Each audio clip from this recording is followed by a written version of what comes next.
বাঁধবে এবার বেজায় গন্ডগোল, বাঁধবে এবার বেজায় গন্ডগোল। বাটুল বিচ্ছু দুটো ঢালবে মাথায় ঘোল, বাটুল বিচ্ছু দুটো ঢালবে মাথায় ঘোল।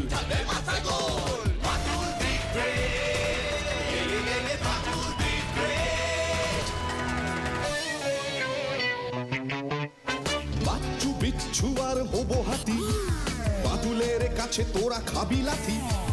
বাচ্চু বিচ্ছু আর হবো হাতি, বাটুলের কাছে তোরা খাবি লাথি।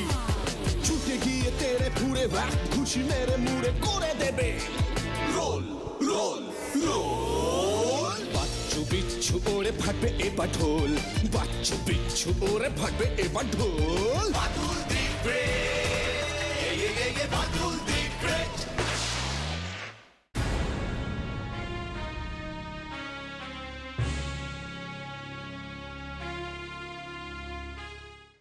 বাহ বাসু, খুব সুন্দর বলেছো। এইভাবে পরীক্ষায় লিখলে তুমি খুব ভালো নাম্বার পাবা। ধন্যবাদ স্যার। আমি বসবো স্যার? হ্যাঁ, বসে পড়ো। এইবার বিশ্বু বাবু, তুমি উঠে পড়ো দেখি। এই তো স্যার উঠেছি, এবার বসবো স্যার। উজবুক, আগে তোমার প্রিয় ফুল এই বিষয়ের উপর একখানি রচনা বলবা, তারপর বসবার কথা ভাববা।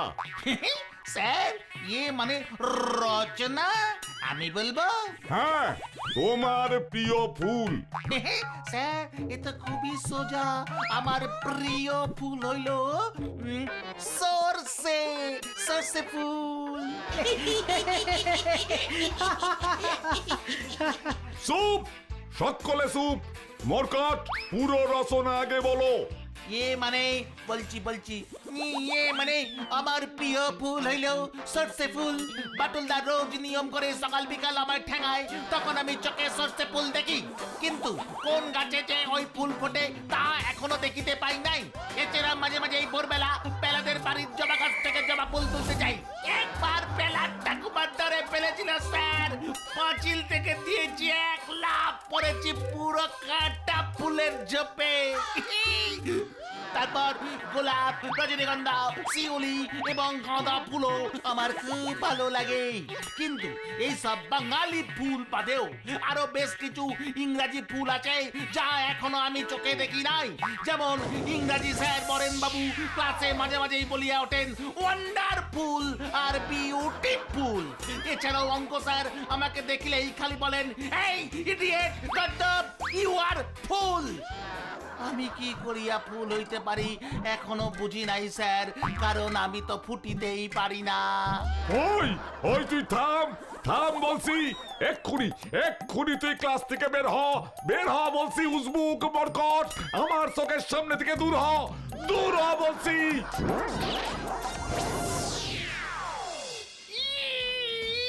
কানটা লুজ হয়ে যাচ্ছে, বাটুলা এবার খুলে যাবে। একদিকের কথা কিন্তু কিচ্ছু শুনতে পাবো না। দেখো বাটুলদা, তুমি? আমি রাজু, সেই পলাশপুরে থাকি। পলাশ একটি ফুলের নাম আমি জানি বাটুলা। তুই চুপ করলি? বলছি তোমাকে তো ঠিক চিনলাম না। আমি তোমার কথা অনেক শুনেছি বাটুলদা। প্রতি রবিবার আমি তোমাকে জি বাংলায় দেখি। বসো। এবার বলো তো রাজু, তুমি আমার কাছে কেন এসেছো? বাটুলদা, তুমি আমার বাবাকে বাঁচাও। কেন? তোমার বাবার কি হয়েছে? আমার বাবার কি যেন একটা অসুখ করেছে, শুধু বলছে আমি মরে যাব।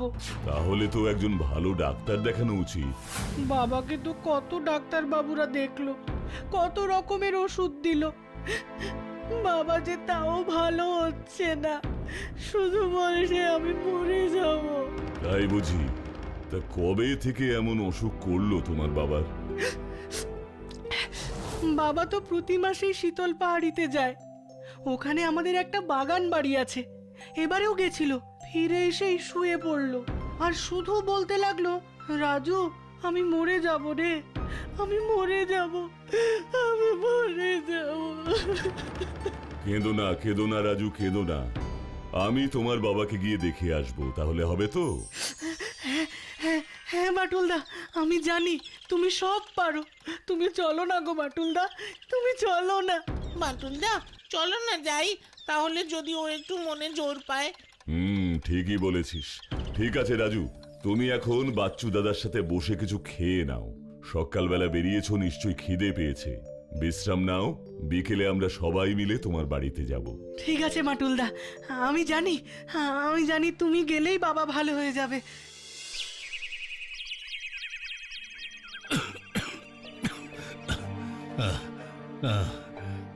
বাটুল বাবু, আমি যে আর বাঁচবো না। এ কি হলো আমার ছেলেটার কি হবে বাটুল বাবু? কে বললো শশাঙ্ক বাবু আপনি বাঁচবেন না?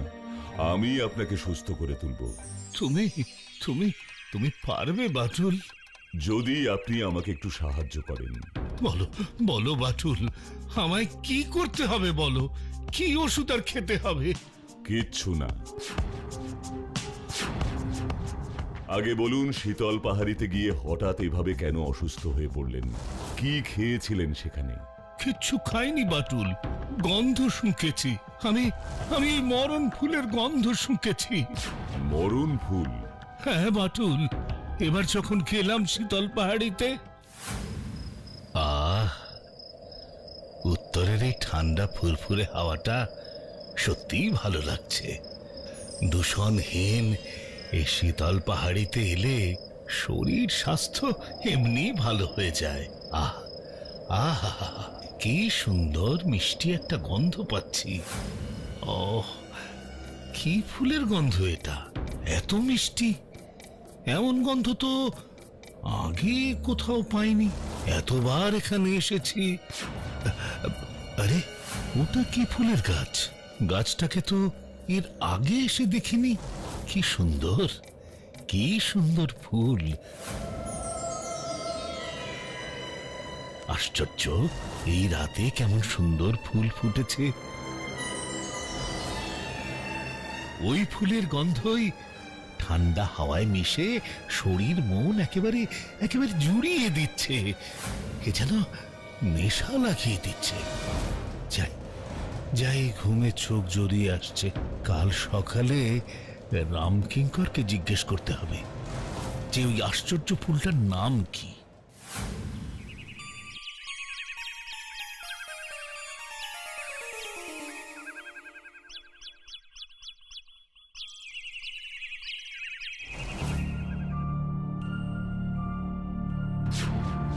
রামকিঙ্কর, রামকিঙ্কর! বাবু, বাবু আমারে ডাকতেছেন? এই গাছের ফুলগুলো কি তুই পেরেছিস? ফুল? না তো বাবু, এই গাছে তো আমি কখনো ফুল হতে দেখি নাই। কি বলছিস কি? হ্যাঁ, আমি কাল নিজে চোখে দেখেছি। বিশ্বাস করেন বাবু, বাড়ির পেছনে আমি আজ কেন গত 2 মাসে আসি নাই। এই গাছটাকে আমি প্রথম দেখছি। ফুল তো দূরের কথা বাবু। তাই নাকি? হ্যাঁ বাবু। তা এটা এটা কি ফুলের গাছ জানিস? না তো বাবু, এ তল্লাটে এমন গাছই আমি আর 2টি দেখিনি। এত বছর বয়স হলো আমার, কোথাও দেখিনি এমন গাছ। কি নাম বাবু এই ফুল গাছের? সেটা তো আমিও জানি না। তুই একবার মাধব বাবুকে ডেকে নিয়ে আয় তো। আগে আপনার ওই বন্ধু মাধব বাবু, যে ওই স্টেশনের সামনে থাকে? এই শীতল পাহাড়িতে আর আমার কোন বন্ধু আছে শুনি? ঠিক আছে বাবু, ঠিক আছে। ঘরের কাজকর্ম সেরে গিয়ে আমি ওই মাধব বাবুকে ডেকে নিয়ে আসছি। ঠিক আছে। খুব আশ্চর্য লাগছে ব্যাপারটা। মানে শশাঙ্ক, পারলে এখান থেকে যত তাড়াতাড়ি পারো বাড়ি ফিরে যাও। এখানে বেশিক্ষণ থাকা বোধহয় আমাদের ঠিক নয়। আমি তোমাকে গাছটাকে দেখবার জন্য ডেকেছি, আর তুমি? তাই তো বলছি ভায়া শশাঙ্ক, এই গাছ বড় সর্বনেশে। ফুলের গন্ধ যার নাকে একবার গেছে তার আর রক্ষে নেই। হ্যাঁ, মৃত্যু নিশ্চিত। এসব তুমি কি বলছো ভায়া? কাল রাতে এই গাছের ফুলের গন্ধ আমি শুঁকেছি। কি মিষ্টি সুবাস, কি সুন্দর সেই ফুল! সারা শরীর যেন অবশ করে দেয়। কোনো তীব্রতা নেই, হালকা সেই গন্ধ। আহা, মাথা যেন ঝিমঝিম করে একেবারে। আমি ঠিকই বলছি, তোমার শরীরে যখন একবার ওই গন্ধ ঢুকেছে আর তুমি রেহাই পেলে না। ফিরে যাও, ফিরে যাও শশাঙ্ক, ডাক্তার দেখাও। আমি এখন যাচ্ছি শশাঙ্ক, কিছু মনে করো না ভায়া। আমাকে বাঁচতে হবে, আমাকে বাঁচতে হবে। চাপ বাবা, গবেষণা করে করে মাধবটার মাথাটাই গেছে দেখছি। বাবু, ও বাবু, আপনি কি তাহলে থাকবেন না যাবেন? চুপচাপ গিয়ে রান্না কর। স্ট্রেঞ্জ। তারপর? তারপর তারপর সেই রাতেও দেখলাম সেই অপূর্ব দৃশ্য। গাছে ফুল ফুটেছে, ওই রকম প্রাণের নেশা ধরানো গন্ধ। সেদিন রাতে রামকিঙ্করও ছিল আমার সঙ্গে। কিছুটা জোর করেই ওকে রেখে দিয়েছিলাম। রামকিঙ্করও সেই ফুলের গন্ধে মাতোয়ারা। ও তো দাঁড়িয়ে দাঁড়িয়ে ঘুমিয়ে পড়ল।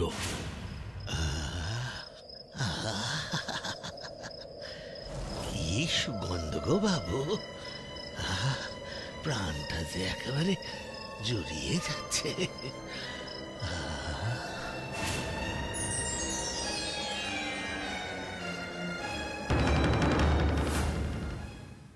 তারপর? তারপর তারপর সেই একই ব্যাপার। সকাল হতেই দেখলাম গাছের ফুলগুলো একেবারে কোথায় যেন উধাও হয়ে গেছে। স্ট্রেঞ্জ। কিন্তু তারপরে পেলাম সেই দুঃসংবাদ। দুঃসংবাদ? রামকিঙ্কর দেখলাম ঘুম থেকে উঠছে না। সকাল 8টা বেজে গেছিল। এদিকে রান্না বান্নার ব্যবস্থা করতে হবে। তাই তাই আমি রামকিঙ্করের ঘরে গেলাম ওকে ডাকতে। গিয়ে দেখি, রামকিঙ্কর, রামকিঙ্কর, রামকিঙ্কর, রামকিঙ্কর, রামকিঙ্কর, রামকিঙ্কর। সারা শব্দ দিচ্ছে না কেন? রামকিঙ্কর। রামকিঙ্করকে অজ্ঞান অবস্থায় পেলাম। কি যে করব ভেবে পাচ্ছিলাম না। এমন সময় দেখি মাধব এসে হাজির। মাধব বাবু? অত সকালে কেন? আমি বেঁচে আছি কিনা দেখতে এসেছিল ও।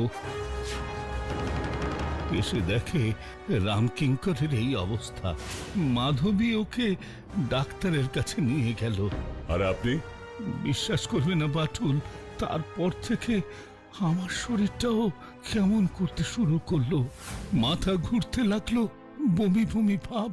আমি ঠিক বোঝাতে পারবো না তোমাকে কিভাবে ওই মরণ গাছের খপ্পর থেকে পালিয়ে এসেছি। কিন্তু তারপর থেকেই আমার শরীরের সমস্ত জোর যেন চলে যেতে লাগলো। ধীরে ধীরে বিছানা নিলাম, খাওয়া বন্ধ হয়ে গেল প্রায়। আমি হয়তো এভাবেই মৃত্যুর দিকে এগিয়ে যাচ্ছি বাটুল। আরে রামকিঙ্কর? রামকিঙ্করের অবস্থা খুবই খারাপ। মাধব আমাকে দেখতে এসেছিল, বলল ডাক্তার বলেছে ও হয়তো আর মাস খানেক বাঁচবে। বাটুল, বাটুল, আমিও যে আর বাঁচবো না। আমাকে বাঁচাও, আমাকে বাঁচাও বাটুল। এভাবে ভেঙে পড়বেন না শশাঙ্ক বাবু, আমাকে একটু সময় দিন, আমি দেখছি ব্যাপারটা। তুমি দেখো বাটুল, জানি না তুমি এই অসুখের কোনো ওষুধ খুঁজে পাবে কি না। চেষ্টা তো করতেই হবে আমাকে। রাজু, হ্যাঁ, তুমি কাল সকালে একবার আমার কাছে এসো তো। ঠিক আছে বাটুলদা। শশাঙ্ক বাবু, রাজুর কাছে আমি যে ওষুধটা দেব সেটা আপনি প্রতিদিন সকালে বিকেলে রাতে নিয়ম করে কিছু খেয়ে তারপর খাবেন। তবে ওই ওষুধ কিন্তু খালি পেটে একদম কাজ করবে না। ভরা পেট থাকলে তবেই ওই ওষুধে কাজ দেবে। ঠিক আছে বাটুল, কষ্ট করেও না হয় পেট ভরে খাবো। দেখি তোমার ওষুধে কাজ হয় কি না। আশা করি হবে। আজ তাহলে আমরা আসি, আমাদের পৌঁছতে এমনিতেই অনেক রাত হয়ে যাবে। রাজু, কাল সকালে মনে করে এসো কিন্তু। হ্যাঁ বাটুলদা।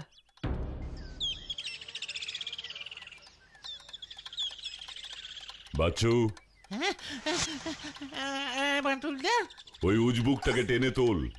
আর শোন, আমি বেরোচ্ছি একটু, রাজু আসবে, এই ওষুধের শিশিটা ওকে দিয়ে দিবি। তুমি কোথায় যাচ্ছ বাটুলদা? শীতল পাহাড়ি।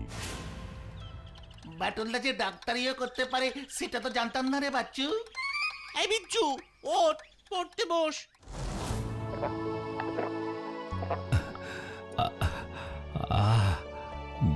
খেয়ে বেশ সুস্থ বোধ করছি রে রাজু। বলেছিলাম না বাবা, বাটুলদা সব পারে। মনে তো হচ্ছে এ যাত্রায় বেঁচে যাব রে রাজু।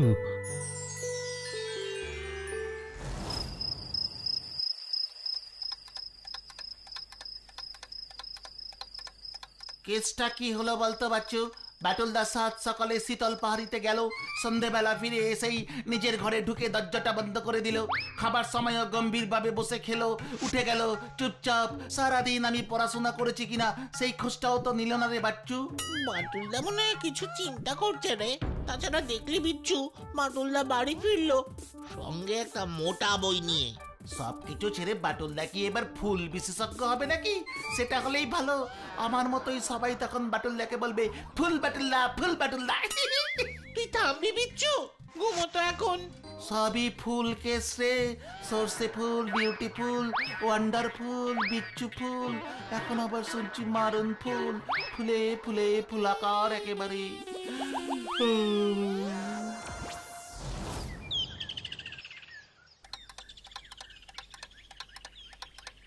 বাটুলদা, ও বাটুলদা, বলে ফেল। বাটুলদা বলছিলাম যে আজ প্রায় 3 দিন হয়ে গেল রাজুর বাবা ওই শশাঙ্ক বাবুর তো কোনো খোঁজ তুমি নিচ্ছই না। তুমিও ভয় খেয়েছো নাকি বাটুলদা? বাজে কথা না বলে পড়তে বস গিয়ে। হ্যাঁ বসছি বাটুলদা। জানো, গত 2 দিন ধরে মনটা কেমন খচখচ করছে গো। পড়ায় একটুও মন বসছে না। তুমি তো এমন ভাবে এর আগে কোনো ব্যাপারে মাঝখান থেকে হঠাৎ করে থেমে যাওনি।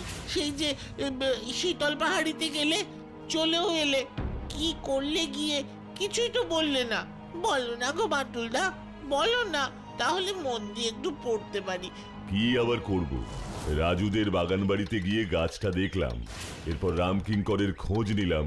বেচারা, ওকে যদি তুমি একটু ওষুধ দিতে পারতে। আর মাধব বাবু? মাধব বাবুর সঙ্গে দেখা করেছি, ওর ফোন নাম্বারটাও নিলাম।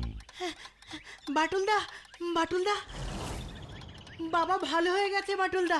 আরে এই খবরটার অপেক্ষাতেই তো ছিলাম। চলো রাজু, আমি তোমার বাবাকে দেখতে যাব। তোরা এগো, আমি মাধব বাবুকে এই সুসংবাদটা ফোন করে জানিয়ে আসছি।